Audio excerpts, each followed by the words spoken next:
नहमदुहु व नुसल्ली व नुसल्लिमु अला रसूलिहिल करीम। अम्मा बअद फ़अऊज़ु बिल्लाहि मिनश शैतानिर रजीम। बिस्मिल्लाहिर रहमानिर रहीम। या अय्युहन नबिय्यु इन्ना अर्सलनाका शाहिदा सदक़ल्लाहु मौलानल अज़ीम व बल्लगना रसूलुहुन नबियुल करीम व नहनु अला ज़ालिका लमिनश शाहिदीन व शाकिरीन। मैं ठीक करूँ, पीछे बुजुर्ग बैठे, अच्छा ठीक। व नहनु अला ज़ालिका लमिनश शाहिदीन व शाकिरीन वल्हम्दुलिल्लाहि रब्बिल आलमीन। तमाम हजरात मोहब्बत के साथ ज़ौक़ के साथ दरूद पाक पढ़ लीजिए। अस्सलातु वस्सलामु अलैका सय्यदी या रसूल अल्लाह। आवाज़ दे दिए, आवाज़ साफ़ नहीं। अस्सलातु वस्सलामु अलैका सय्यदी या रसूल अल्लाह व अला आलिका व अस्हाबिका या हबीब अल्लाह। हजरात गिरामी, सबसे पहली गुजारिश ये है कि बंदा नाचीज़ कोई आलिम या कोई फासिल या कोई ख़तीब नहीं, एक मदरसे का अदना सा तालिबुल इल्म हूँ। सबक सुनाने के लिए हाज़िर हुआ हूँ। आप दुआ फरमाएँ खल्लाक़ कायनात मुझे सही सबक सुनाने की, आपको सुनने की और हम सब को हक़ सुनकर समझकर अमल करने की अल्लाह तौफ़ीक़ अता फ़रमाए। उसके बाद दूसरी गुजारिश है कि जिन दोस्तों के पास कपड़ा मौजूद है वो नंगे सर ना बैठें, अपने सर को ढाँप कर बैठें। ये इंतहाई नूरानी रूहानी महफ़िल है। जितना अदब से बैठेंगे अल्लाह करीम उतना ही फैज़ान अता फ़रमाएगा। और मेरा हुस्न ज़न ये है कि आप बावुज़ू भी बैठे होंगे और आपने नमाज भी पढ़ी होगी। नहीं तो ये ख्याल रखें, जब भी ऐसी पाकीज़ा महफ़िल में जाएं बावुज़ू हो के बैठा करें, नमाज पढ़ के बैठा करें, क्योंकि जिस महफ़िल में बेनमाजी होते हैं वहाँ अल्लाह की रहमत नहीं आती है। इस मसले में किसी भी मकतब फ़िक्र का कोई इख्तलाफ नहीं है। जहाँ बेनमाजी होते हैं वहाँ नहूसत होती है, जहाँ नमाज पढ़ के लोग बैठते हैं वहाँ रब की रहमतों का नुज़ूल होता है। हज़रात गिरामी, चूँकि वक़्त काफ़ी हो गया, मैंने तो कभी 10:30 के बाद बयान किया ही नहीं, चूँकि तालिब इल्म हूँ, सुबह जाके मैंने सबक पढ़ने होते हैं। लेकिन चूँकि आज की इस तकरीब में बिलखुसूस मशाइख़ इज़ाम कसरत के साथ तशरीफ़ फरमा हैं, उनकी महब्बत की वजह से मुझे चंद कलिमात आपसे अर्ज़ करने हैं। आज की इस तकरीब में जहाँ आप हज़रात तशरीफ़ फरमा हैं, बिलखुसूस हमारी जमात के अज़ीम मशाइख़ इज़ाम, उलमाए किराम और सादात कराम और बिलखुसूस शेख़ुल इस्लाम वल मुस्लिमीन हज़रत बाबा फ़रीदुद्दीन मसूद गंज शकर अलैहिर्रहमा के सजादा नशीन, हम सब उनसे दुआएं लेने के लिए बैठे हैं। आप दुआ फरमाएँ। मुख्तसर से वक़्त में जो कलिमात अर्ज़ करूँ अल्लाह मुझे सही अर्ज़ करने की तौफ़ीक़ अता फ़रमाए। अपनी गुफ्तगू शुरू करने से पहले एक बात मोहब्बत पर अर्ज़ करना चाहूँगा। इसको अगर आप बड़ी मोहब्बत के साथ ज़ेहन नशीन फरमा लें तो मेरे आने का इंशाअल्लाह मकसद पूरा होगा। गुज़श्ता दिनों में किसी एक स्कूल के अंदर एक बड़ी तकरीब थी। उसके अंदर बड़े बड़े अफसरान बाला भी मौजूद थे। जब तकरीब का आगाज़ हुआ तो उसमें तलबा नातें भी पढ़ते थे, तिलावत भी करते थे, खिताब भी करते थे। एक बच्चे ने नात पढ़ी तो नात का पहला मिसरा ये था कि वो नबियों में रहमत का लक़ब पाने वाले, वो मुरादें गरीबों की बर लाने वाले। ये शेर आपने अक्सर सुना होगा, ज़रा मफ़हूम पे तवज्जो दीजिए। उसने जब ये शेर पढ़ा कि वो नबियों में रहमत का लक़ब पाने वाले, वो मुरादें गरीबों की बर लाने वाले, वहाँ एक बड़े अफसर बैठे हुए थे। जब गुफ्तगू के लिए खड़े हुए तो उन्होंने ज़रा तबसरा करते हुए कहा कि इन बच्चों की ये नात सुन के मुझे अंदाज़ा होता है कि असातिज़ा ने इसको अच्छे तरीके से तैयार नहीं किया, सबक याद नहीं कराया। और ये असातिज़ा की कमज़ोरी है कि अल्फाज में कमी बेशी करते हैं।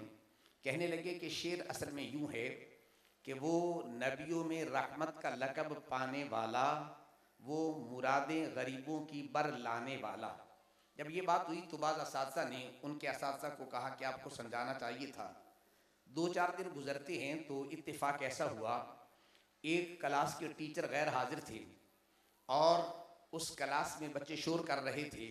हेड मास्टर ने देखा कि ये बच्चे शोर कर रहे हैं। एक अरबी का टीचर बैठा हुआ था, उसको कहा कि ऐसा करें, आप उस क्लास में चले जाएं, आप बैठते हैं वहाँ, सबक बेशक ना पढ़ाएं, लेकिन बच्चे ज़रा आपकी वजह से खामोशी से बैठ जाएंगे, शोर शराबा नहीं करेंगे। वो उस्ताद मोहतरम जब क्लास में गए तो उन्होंने बच्चों को समझाया भी सही, और साथ साथ उनका ख्याल हुआ कि क्यों ना हो कि मैं इनको कोई छोटी छोटी बातें समझा दूँ, कोई सवाल पूछ लूँ ताकि वक़्त ज़ाय ना हो जाए। तो उसने क्या किया, एक से सवाल किया, दूसरे से।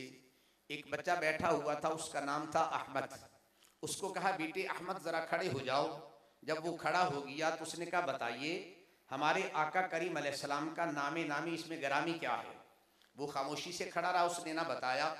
उसने फिर दोबारा कहा, बेटे अहमद ये बताएं आका करीम अलैहिस्सलाम का नामे नामी इसमें गरामी क्या है। फिर वो खामोशी से खड़ा रहा। उसने बार बार सवाल किया, सख्ती से पूछा, हत्ता कि उसे 2-3 थप्पड़ रसीद कर दिए, बच्चे ने बताया नहीं। वो खामोशी से खड़ा रहा, नहीं बताता क्या नाम है। थोड़ी देर गुजरती है, ब्रेक होती है। जब ब्रेक हुई तो अब उसने कहा कि जब दोबारा आओगे बेटा ख्याल करना कि ये सवाल मैंने आपसे पूछना है। जब दोबारा बच्चे इकट्ठे हो गए, उसने बड़ी मोहब्बत से कहा, बेटे अहमद ज़रा खड़े हो जाओ, हमारे आका करीम अलैहिस्सलाम का नामे नामी इसमें गरामी क्या है। उसने बिला तकल्लुफ बड़े मोहब्बत से कह दिया, हमारे आका करीम का नामे नामी इसमें गिरामी मोहम्मद सल्लल्लाहु अलैहि वसल्लम। अब वो मास्टर बड़ा हैरान हो रहा था कि अजीब बात है कि मैंने इसको पहले प्यार से भी पूछा, सख्ती से भी सवाल किया, इसे थप्पड़ भी रसीद किए, लेकिन इसने महबूब का नाम नहीं बताया। अब मैंने पूछा, बड़ी आसानी से नाम बता दिया। अब उसका जुमला सुनिए, बस ये सबक है मेरा। उसने कहा, बेटा ज़रा ये बताओ कि जब मैंने आपसे पहले सरकार का नाम पूछा, प्यार से भी पूछा, सख्ती से भी पूछा, आपको थप्पड़ भी रसीद किया, आपने नाम नहीं बताया, अब बिला तकल्लुफ बता दिया। उस बच्चे ने जो जुमला कहा वो काबिल इल्तफात है। कहने लगा, उस्ताद मोहतरम, मेरे वालिद साहब ने, मेरे बाप ने मुझे ये सबक याद कराया था। कहा, बेटा जब भी मेरे महबूब का नाम लेना बगैर वुजू के कभी नहीं लेना है। बस ये मेरे बाप ने सबक याद कराया था। जब आप मुझसे सवाल कर रहे थे, मेरा वुजू नहीं था, आप मुझे डंडे भी मारते रहते, मैं मर भी जाता तो महबूब का नाम ना लेता, इसलिए वुजू नहीं था। अब ब्रेक में गया हूँ, अब वुजू करके आया हूँ, अब तुमने पूछा तो मैंने बता दिया, मेरे मुस्तफ़ा का नाम मोहम्मद है नाम। तो मेरे मिल्लत के गयूर नौजवानों, उस बच्चे का नाम अहमद था। जब उसने ये बात सुनाई, यकीन जानिए मैं सोच में पड़ गया, वो कितना अजीम बाप है जिसने बेटे को एक ही सबक याद कराया और पक्का याद कराया कि जब तक प्यारे महबूब का नाम लेना हो, वुजू ना हो तो महबूब का नाम नहीं लेना चाहिए। आइए मैं आपको दावत फिक्र देना चाहता हूँ, आप घर में जाएं, खुद भी अपने बच्चों को यह सबक याद करा दे, अपनी बेटियों को यह सबक याद करा दे कि दुनिया वालों, जब भी महबूब का नाम लेना हो तो मेरे महबूब का नाम बगैर वुजू के नहीं लेना। जब बावुजू होकर मेरे महबूब का नाम लेंगे, इधर नाम बाद में लेंगे। रब्बे कायनात रहमतों का नुज़ूल पहले फरमा देता है, लेकिन आज हम इस पे गौर नहीं करते। बहरहाल चूंकि वक़्त के दामन में गुंजाइश नहीं है, मैंने चंद कलिमात अर्ज़ करने हैं। मैंने आपके सामने कुरान मुक़द्दस की एक आयत का कुछ हिस्सा पढ़ा है। बात जरा थोड़ी सी मुश्किल है, शायद मैं समझाने में कामयाब न हो सकूं, क्योंकि वक़्त ऊपर हो जाए तो फिर मुझसे गुफ्तगू करने का जो सलीका है वो मुझे नहीं आता। ताहम कोशिश करता हूँ। 2 सबक आज आपने याद करने हैं। मैंने लफ्ज़ बोला है या अय्युहन नबी। जब हम ये लफ्ज़ बोलते हैं, आम तौर पर इसका तर्जमा कर देते हैं ए नबी। तो नबी अरबी ज़बान का लफ्ज़ है, आखिर इसका कोई तो तर्जमा होगा। अहले लुगत ने लफ्ज़ नबी के 8 माने नकल किए हैं। मैं 2 माने सिर्फ समझाना चाहता हूँ ताकि बात को मैं पूरा कर सकूँ। अज़ीज़ान गिरामी, लफ्ज़ नबी के बारे में अहले लुगत ने एक मादा ये लिखा है कि इसका मादा नाबावुन आता है, नून बा और वाव, और एक इसका मादा आता है नाबाउन, नून बा और हमजा। अगर इसका मादा हो नाबावुन, नून बा वाव, इसका माना होता है रिफात, इसका माना होता है बुलंदी। अब या अय्युहन नबी का लफ्ज बोलेंगे, माना ये होगा ए बुलंद शान वाले नबी। या अय्युहन नबी का माना होगा ए बुलंद मकाम वाले नबी। या अय्युहन नबी का माना होगा ए बुलंद निजाम वाले नबी। तो नबी होता ही वो है जो सबसे बुलंद हुआ करता है। आज कोई सवाल करे नबी कितना बुलंद होता है, मुकाबले का दौर है, हर आदमी आगे से आगे बढ़ने की कोशिश करता है। मैं कहा करता हूं कि दुनिया वालों, आज कोई आदमी नबी के मकाम की बुलंदी को अगर समझना चाहता है, नबी के मकाम की बुलंदी को जांचना चाहता है, मेरे महबूब के मकाम की बुलंदी तो दूर की बात है, आज तक दुनिया इंसानियत मेरे महबूब के कद की बुलंदी को नहीं समझ सके हैं। मेरे महबूब का कद कितना ऊंचा था, सीरत निगारों ने जब हर एक चीज को नकल किया तो मेरे महबूब की हर एक चीज को बयान करने पे आए। मैं हैरान हो गया जब बयान करने पे आए तो मेरे आका करीम अलैहिस्सलाम जिस हुजरा मुबारक से जिस बाग में कदाए हाजत के लिए जाते थे, मुहद्दिसीन ने बड़ी तहकीक करके कहा फासला कितना बनता है, तो तहकीक करके कहा कि 2.5 मील का फासला बनता है। अगर बयान करने पे आए मेरे महबूबे करीम अलैहिस्सलाम की जुल्फों की तादाद कितनी है, तो सीरत निगार लिखते हैं 14,300 से कुछ जायद आपके जुल्फों की तादाद है। अगर बयान करने पे आए मेरे महबूब की रीश मुबारक में सफेद बालों की तादाद कितनी है, तो 17 तक बयान करते हैं। हर एक चीज को बयान किया।